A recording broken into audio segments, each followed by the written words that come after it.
Hello friends, कैसे हैं आप सब। उम्मीद है आप सब स्वस्थ और मस्त होंगे।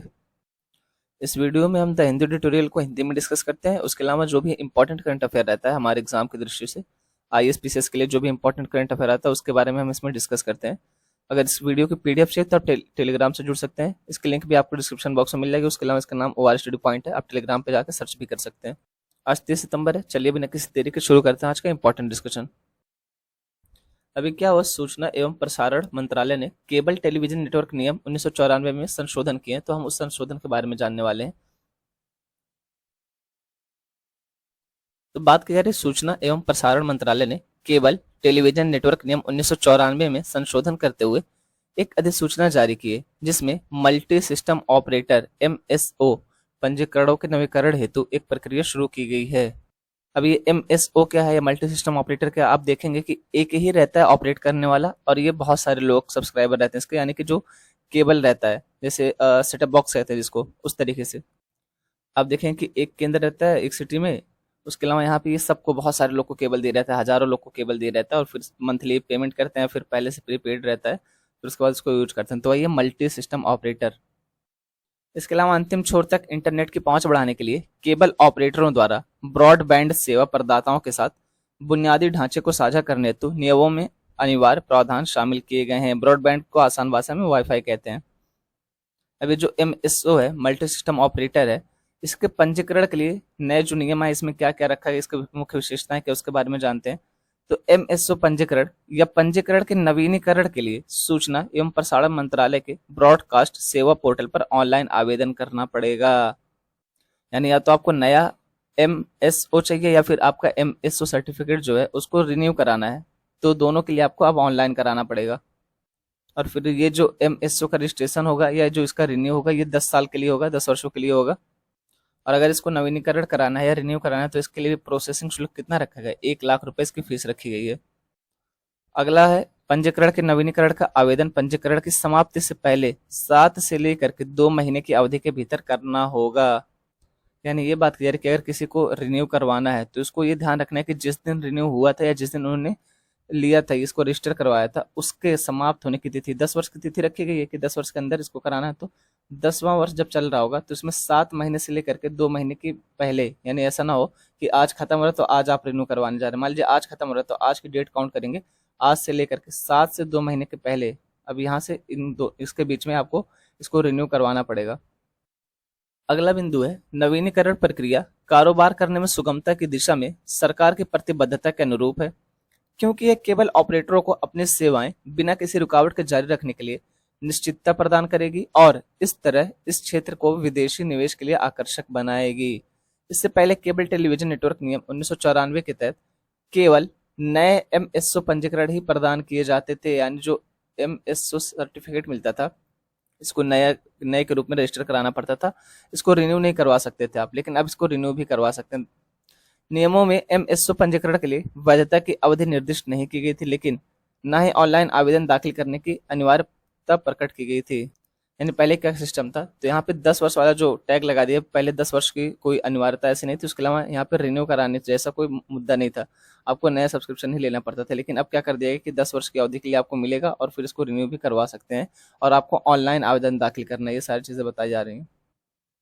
केबल ऑपरेटरों द्वारा ब्रॉडबैंड सेवा प्रदाताओं के साथ बुनियादी ढांचे को साझा करने से संबंधित प्रावधान को शामिल करने से इंटरनेट की पहुंच में वृद्धि और संसाधनों के कुशल उपयोग का दोहरा लाभ मिलेगा। इससे ब्रॉडबैंड सेवाओं के लिए अतिरिक्त बुनियादी ढांचे की आवश्यकता भी कम हो जाएगी। दोस्तों, आप सभी को पता है कि मणिपुर के क्या हालात बने हुए हैं, तो इसी को देखते हुए जो मणिपुर का हिल डिस्ट्रिक्ट है, पहाड़ी जिला जो है, यहाँ पे अप्सपा को 6 महीने के लिए लागू कर दिया गया है, बल्कि कहिए कि इसको बढ़ा दिया गया है। अब ये अप्सपा क्या, हम इसके बारे में जानने वाले हैं इस आर्टिकल में। देखिए, अप्सपा का पूरा नाम है arm forces special power act. तो हम इसके बारे में जानने वाले हैं कि इसका इतिहास क्या रहा है, ये कहाँ से चला था, अब कहाँ पे पहुंच गया, ये जरूरी क्यों है, इसके आलोचनाएं क्या की जाती है, मतलब बहुत सारी चीजें हम इस आर्टिकल में जानने वाले हैं। बात की जा रही है अप्सपा के बारे में, तो इसकी पृष्ठभूमि क्या रही है। भारत छोड़ो आंदोलन के दौरान विरोध प्रदर्शनों को दबाने के लिए बनाए गए ब्रिटिश काल के कानून का पुनर्गठन अप्सपा 1947 में 4 अध्यादेशों के माध्यम से जारी किया गया था। जैसे आप देखें, जब भारत छोड़ो आंदोलन चल रहा था तो यहाँ पे बड़े बड़े नेताओं को पकड़ने के लिए एकदम इमरजेंसी टाइप की घोषित कर दी गई थी कि जैसे हो तैसे पकड़ के लाओ, इनको भरो, बस किसी भी हालत में इस आंदोलन को रोको, फटाफट इनको पकड़ के लाओ, और जहां मुमकिन हो किसी को यहाँ रखो, किसी को वहां रखो। इस तरीके से कंडीशन चल रही थी, तो उसी के बारे में बात की जा रही है। इस तरीके से आया था। फिर अध्यादेशों को वर्ष 1948 में एक अधिनियम द्वारा प्रतिस्थापित कर दिया गया था। 1947 में जिसको अध्यादेश के रूप में लाया गया था, उसी को 1948 में एक कानून बना दिया गया। और पूर्वोत्तर में प्रभावी वर्तमान कानून को वर्ष 1958 में तत्कालीन गृह मंत्री जीबी पंत द्वारा संसद में पेश किया गया था। इसे शुरू में सशस्त्र बल असम और मणिपुर विशेष अधिकार अधिनियम 1958 के रूप में जाना जाता था। अरुणाचल प्रदेश, मेघालय, मिजोरम और नागालैंड राज्यों के अस्तित्व में आने के बाद अधिनियम को इन राज्यों पर भी लागू करने के लिए अनुकूलित किया गया था। अगर हम इसके परिचय के बारे में बात करें तो अफस्पा सशस्त्र बलों और अशांत क्षेत्रों में तैनात केंद्रीय सशस्त्र पुलिस बलों को कानून का उल्लंघन करने वाले किसी भी व्यक्ति को मारने तथा बिना वारंट के किसी भी परिसर की तलाशी लेने एवं अभियोजन तथा कानूनी मुकदमों से सुरक्षा के साथ निरंकुश अधिकार देता है। जब कहीं पे अफस्पा लागू होता है ना, तो सिर्फ सीधी सी बात यही कहा जाती है कि जो केंद्रीय सशस्त्र बल है इनको पूरी तरीके से छोड़ दी जाती है। मतलब कुछ भी करो, काटो, मारो, पीटो, कुछ भी ए टू जेड कुछ भी करो, बस ये जो सिचुएशन उसको कंट्रोल में लेके आओ। बस वो कहते हैं ना, आप क्या करेंगे कैसे करेंगे उससे हमें लेने देने नहीं, बस सिचुएशन अंडर कंट्रोल आनी चाहिए। तो इसी के लिए इनको एकदम छूट दे दी जाती है। मतलब बिना वारंट के, बिना किसी वजह के, अगर ये कोई आदमी दिख गया इसको चाहे तो गोली तक मार सकते हैं, बिना वारंट के इसके सर्च भी कर सकते हैं, किसी का घर भी तोड़ सकते हैं, मतलब कुछ भी कर सकते हैं ताकि सिचुएशन अंडर कंट्रोल आ सके। और इसको पहली बार वर्ष 1958 में लागू किया गया था। किसके लिए लागू किया गया था? तो जो नागाओं का विद्रोह हुआ था इसी को रोकने के लिए। और इस अधिनियम को 1972 में संशोधित किया गया। किस लिए संशोधित किया गया? तो जो अफस्पा है इसको लागू करने की जो शक्ति है ये राज्य सरकार को साथ साथ केंद्र सरकार के पास भी होनी चाहिए, इसी के लिए इसको संशोधित किया गया था। बात करें त्रिपुरा ने वर्ष 2015 में अधिनियम को निरस्त कर दिया, यानी अपने यहाँ से हटा दिया इसको वर्ष 2015 में। उसके अलावा ये पॉइंट देखो आप यार, मेघालय 27 वर्षों के लिए अफस्पा के अधीन था। बताओ, मतलब 27 वर्षों तक मेघालय में अफस्पा लागू रहा, जब तक किसी 1 अप्रैल 2018 से मिनिस्ट्री ऑफ होम अफेयर्स द्वारा निरस्त नहीं कर दिया गया। नहीं, लगातार 27 वर्ष कहीं पे अफस्पा लागू, उसके कंडीशन समझ रहे हैं, मतलब कितनी गंभीर बात है। वर्तमान में ये असम, नागालैंड, मणिपुर, अरुणाचल प्रदेश के कुछ हिस्सों में लागू है।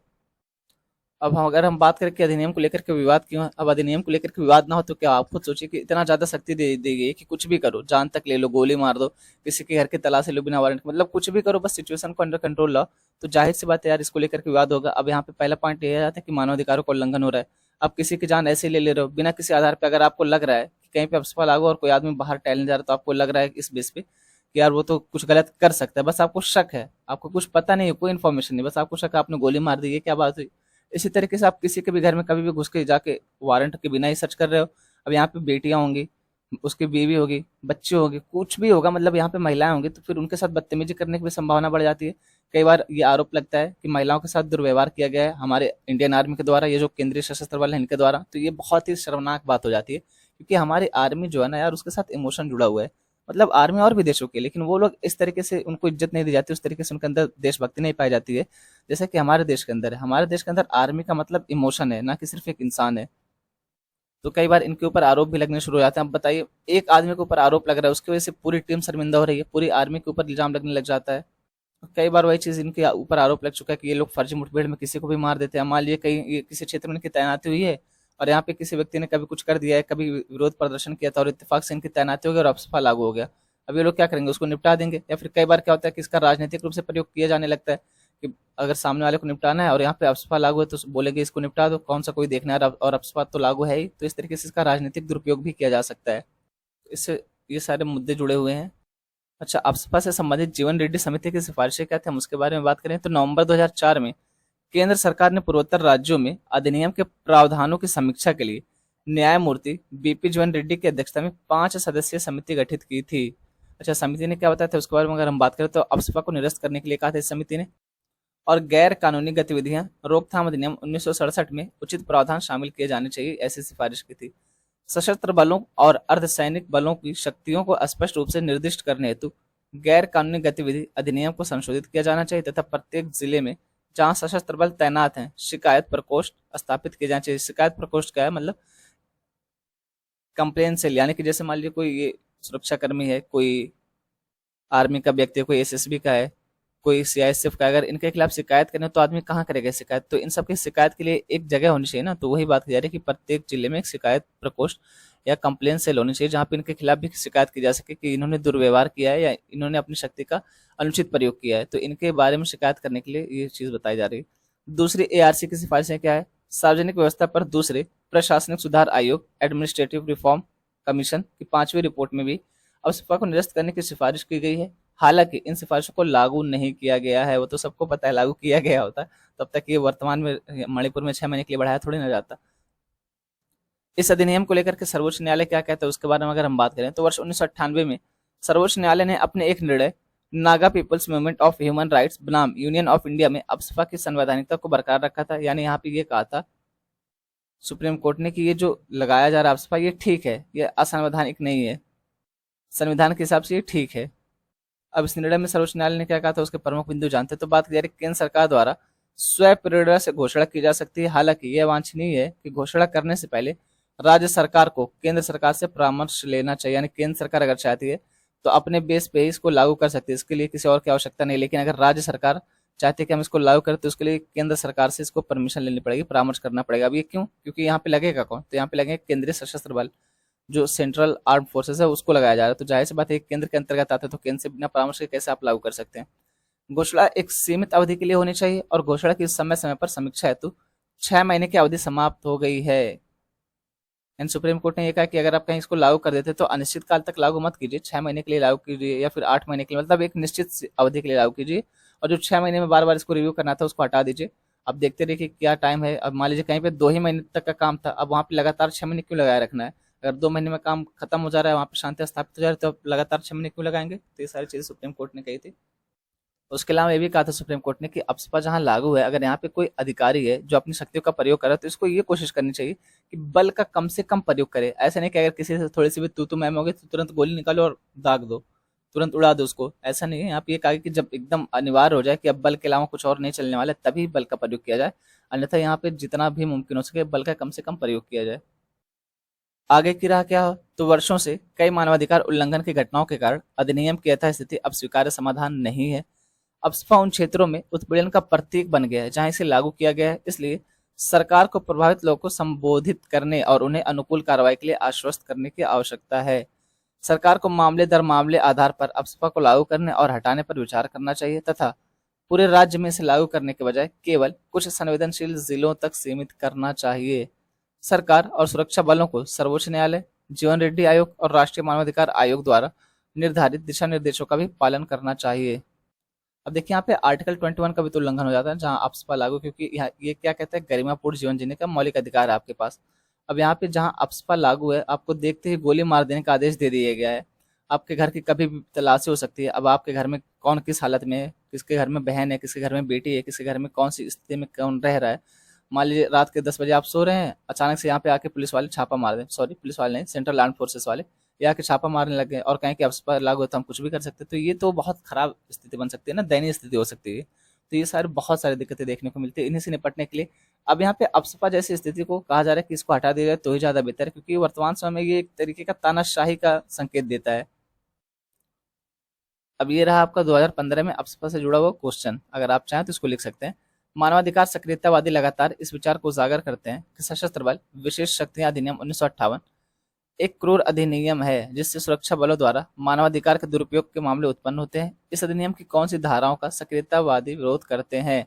उच्चतम न्यायालय द्वारा व्यक्त विचार के संदर्भ में इसकी आवश्यकता का समालोचनात्मक मूल्यांकन कीजिए। दोस्तों ये कुछ प्रीलिम्स स्पेसिफाइड न्यूज है, इसके बारे में हम जानते हैं। जैसे बात करें विश्व कॉफी सम्मेलन के बारे में, तो विश्व कॉफी सम्मेलन और एक्सपो 2023 एशिया में पहली बार, देखिए यहाँ पे इंपॉर्टेंट ये हो जा रहा है कि एशिया में पहली बार हो रहा है, और ये एशिया में पहली बार कहाँ पे हो रहा है? तो भारतीय शहर बेंगलुरु में आयोजित हो रहा है। तो जब एशिया में हो रहा है तो जाहिर सी बात है कि भारत में भी पहली बार ही हो रहा होगा। WCC के 5वें संस्करण का आयोजन अंतर्राष्ट्रीय कॉफी संगठन ICO द्वारा भारतीय कॉफी बोर्ड, वाणिज्य और उद्योग मंत्रालय, भारत सरकार एवं कर्नाटक सरकार के सहयोग से किया गया था।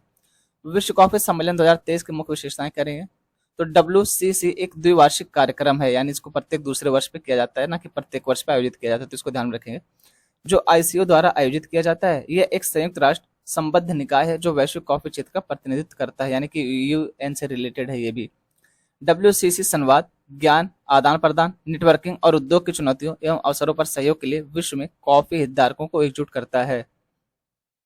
2023 का थीम क्या रखा गया, तो चक्रीय अर्थव्यवस्था और पुनर्योजित कृषि के माध्यम से स्थिरता। WCC 2023 के जैव विविधता एम्बेसडर कौन कौन से थे, ये आप देख सकते हैं। भारत में कॉफी फार्मों से सम्मेलन और प्रदर्शनी के लिए 5 वनस्पतियों और 5 जीव जंतुओं के एम्बेसडर निम्न है। तो ये एम्बेसडर इनके दिए गए हैं।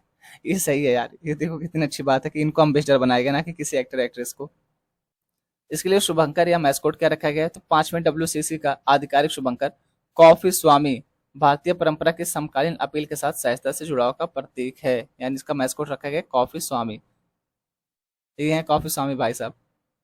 तो ये आपका याद रखना है कि 5वां संस्करण था 2023 का। इसको एशिया में पहली बार भारतीय शहर बेंगलुरु कर्नाटक में आयोजित किया जा रहा है। इसकी थीम क्या रखी गई है, इसका मैस्कोट क्या रखा गया, इसके लिए एम्बेसडर कौन कौन से बनाए गए हैं, तो ये चीजें हैं, ये सारी चीजें थी। उसके अलावा अगर हम बात करते हैं अंतर्राष्ट्रीय कॉफी संगठन के बारे में, तो कॉफी निर्यात और आयात के लिए एक महत्वपूर्ण अंतर सरकारी इकाई के रूप में कार्यरत ICO की स्थापना प्रथम अंतर्राष्ट्रीय कॉफी समझौते 1962 की मंजूरी के बाद वर्ष 1963 में संयुक्त राष्ट्र के समर्थन से की गई थी। यानी इसकी स्थापना कब की गई, तो 1963 में की गई थी। ICO विश्व के 93% कॉफी उत्पादन और 63% खपत का गौरवशाली प्रतिनिधित्व करता है। इस संगठन का उद्देश्य वैश्विक कॉफी मूल्य श्रृंखला GCVC के साथ सभी हितधारकों के लिए लाभ सुनिश्चित करते हुए बाजार आधारित ढांचे के तहत वैश्विक कॉफी क्षेत्र के सतत विकास को मजबूत करना और बढ़ावा देना है। भारतीय कॉफी बोर्ड के बारे में अगर हम बात करते हैं, तो एक वैधानिक संगठन है। वैधानिक संगठन कौन सा होता है, जिसको एक्ट पास करके बनाया गया, जिसको कानून के द्वारा स्थापना की गई हो, ना कि संविधान में जिसके बारे में जिक्र हो। जिसके बारे में संविधान में जिक्र होता है उसको संवैधानिक निकाय कहते हैं, और जिसको कानून पास करके बनाया जाता है उसको वैधानिक निकाय कहते हैं, वैधानिक संगठन कहते हैं। जिसका गठन कॉफी अधिनियम 1942 के तहत किया गया है। यह भारत सरकार के वाणिज्य एवं उद्योग मंत्रालय के प्रशासनिक नियंत्रण में कार्य करता है। बोर्ड में अध्यक्ष सहित कुल 33 सदस्य शामिल हैं। तो यहाँ पे अध्यक्ष प्लस 33 सदस्य होते हैं, जो मुख्य कार्यकारी है, और इसका संचालन बंगलुरु से होता है। यानी इसका हेडक्वार्टर कहाँ पे, तो बंगलुरु में है। यह बोर्ड मुख्य रूप से कॉफी के लिए अनुसंधान, विस्तार, विकास, मार्केट इंटेलिजेंस, किसी संगठन के विपणन प्रयासों के लिए प्रासंगिक रोजमर्रा का डेटा, बाह्य और आंतरिक प्रचार के क्षेत्रों में अपनी गतिविधियों पर ध्यान केंद्रित करता है।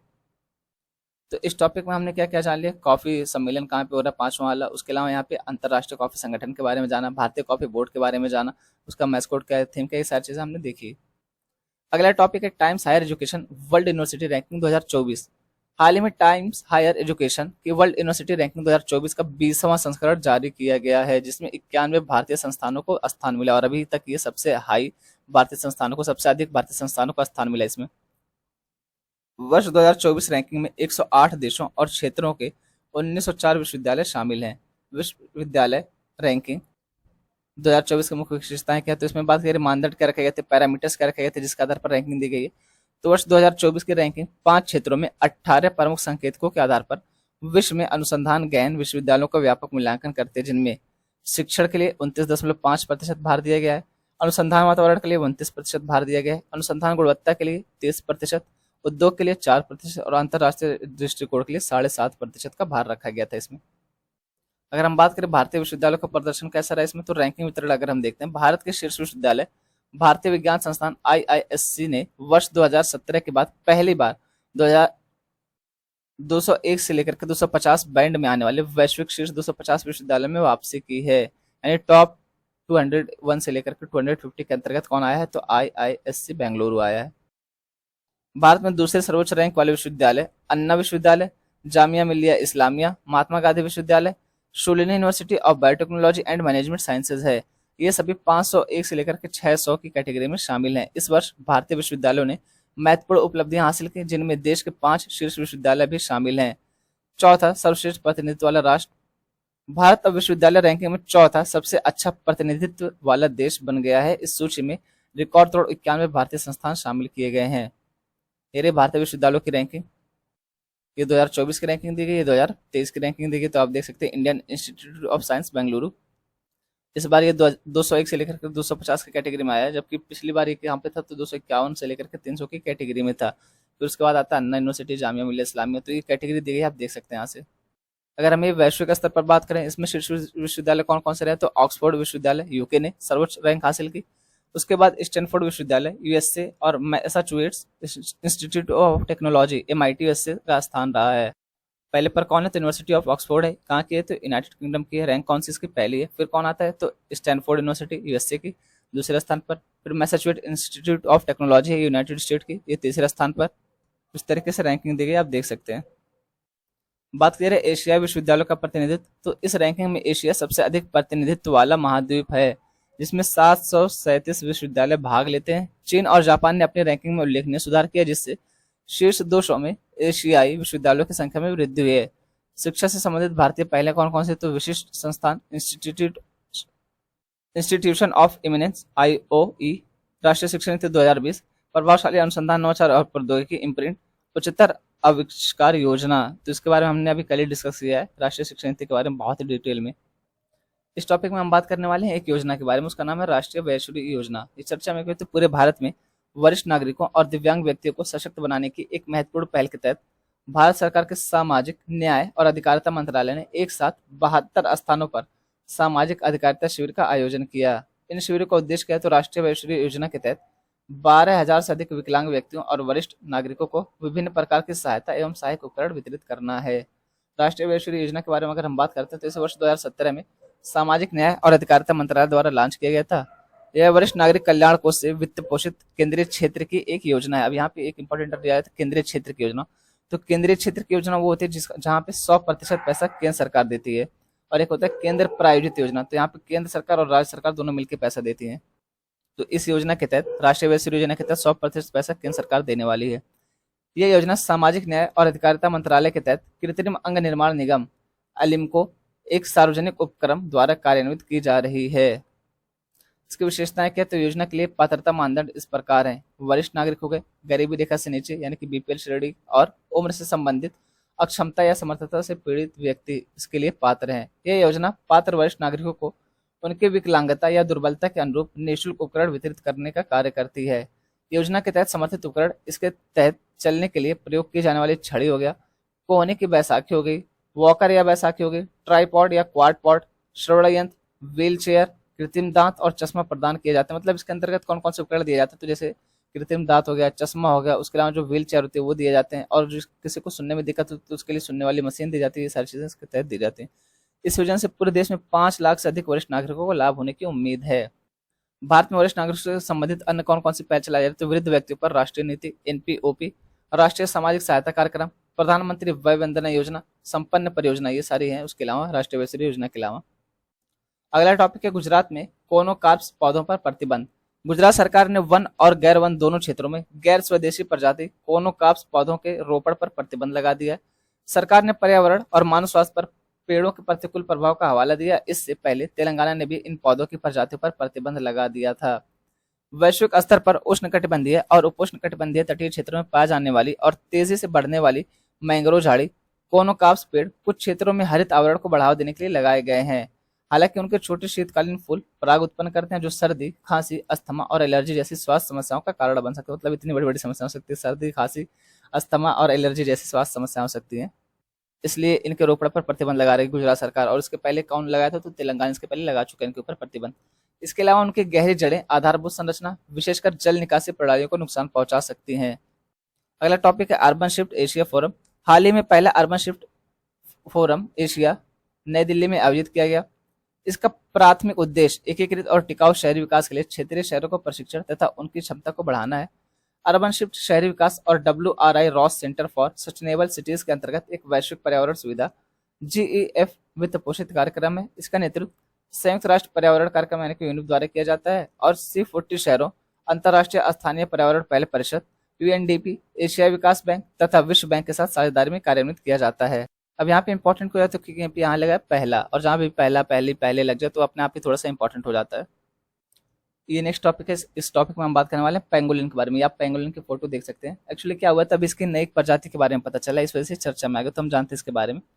पेंगोलिन जो कि एक मायावी और अत्यधिक लुप्तप्राय जीव है और अक्सर विश्व में सबसे अधिक तस्करी किए जाने वाले स्तनपायी के रूप में जाना जाता है। मतलब विश्व में तस्करी किए जाने वाला सबसे अधिक स्तनपायी कौन थे? पेंगोलिन है। एक छुपे हुए रहस्य का खुलासा किया। अब ये छुपा हुआ रहस्य क्या है? हाँ, किसी का प्राचीन इतिहास उसकी लाइफ में वापस लौट के नहीं आ रहा है, इसके बारे में बात करें। किसकी एक नई प्रजाति का पता चला है।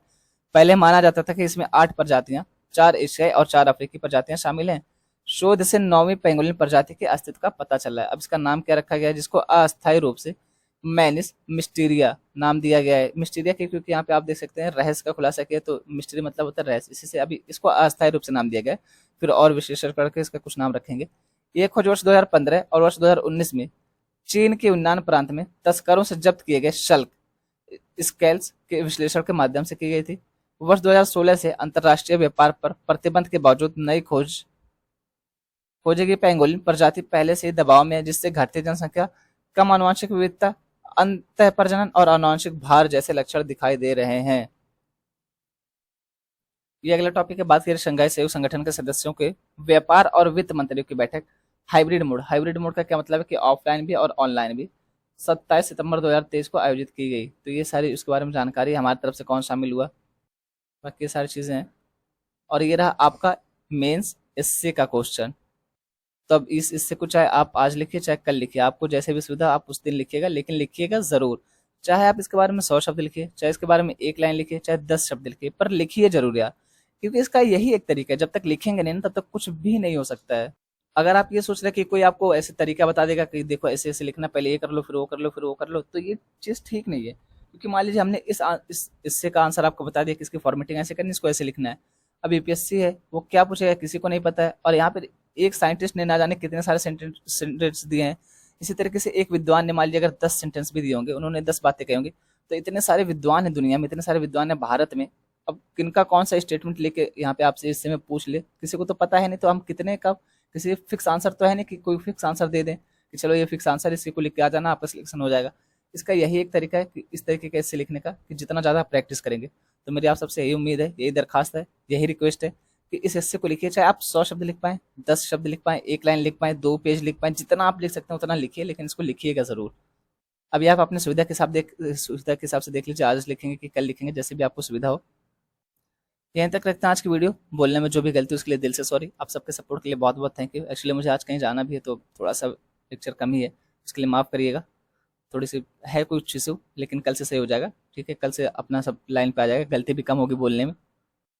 आप सबके अभी तक के सपोर्ट के लिए बहुत बहुत बहुत ही धन्यवाद। आप सब इसी तरीके से सपोर्ट बनाए रखिए।